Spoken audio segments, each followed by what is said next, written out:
there are two types of hadith. There are two types of hadith.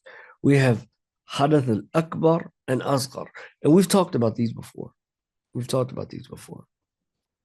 Hadith al-asghar,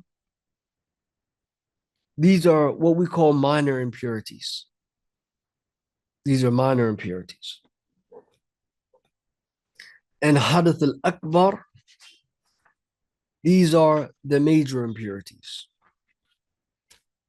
And I think you asked me you asked me a question at the very beginning of class, and I told you, I said, if you go back in your book to, it was like page, I think it was, I forgot the page number.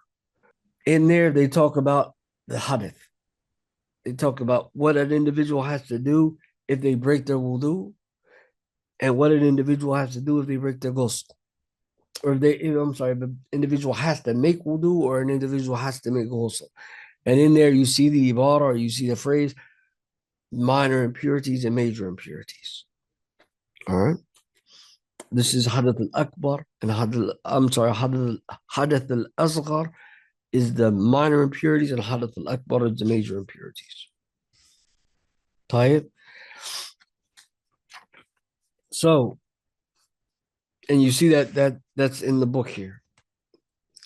So he says, al-asghar, he says, ما أوجب الوضوء. ما أوجب الوضوء. He says that the minor impurities are those things that make it obligatory on you or anyone else to make the wudu. Right? They're that which makes it obligatory on you or anybody else to make the wudu. Now, I want you to understand something about this hadith, this issue of hadith. Right? These are, they're when we talk about impurities, right? Hadith, and we talk about najāsah. Hadith and najāsah. Every type of najāsah, or I'm not even going to say this, no, because it's not true. Not every type of najāsah is hadith. But you have hadith and you have najāsah. And this is what we always talk about cleaning ourselves from. All right? Hadith is something that it takes the ruling of being impure, but in itself isn't the impurity. I don't know if that makes sense or not. Like, for example, when we talk about hadith al-asghar, this is something that makes it so that you have to make wudu.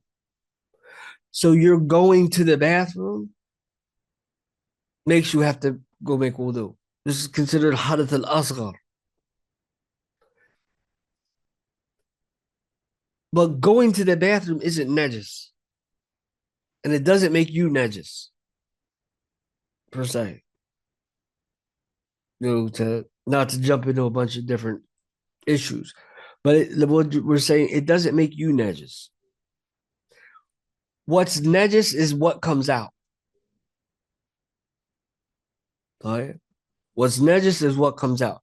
So you have the hadith, the thing itself, that makes you have to purify yourself. And then you have the thing, the actual thing that is najis. Just so we don't mix these two things up. Even when we talk about major impurities, al-hadith al-akbar, he says, ma awjab al-ghusl, is that which makes it obligatory on you to make a ghusl. Like, for instance, a woman on her menses. A woman being on her menses causes her, when she's done, when it's done or completely done, she has to make the ghusl. But her menses doesn't make her najis. The najāsah is the blood that comes out. So do you see the difference between when we talk about al-hadith and when we talk about a najis? I'm hoping that that's clear.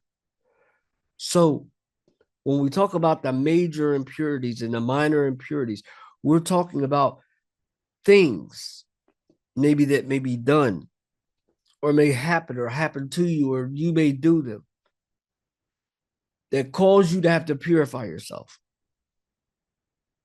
But just keep in mind that this is different from those things that are considered to be najis.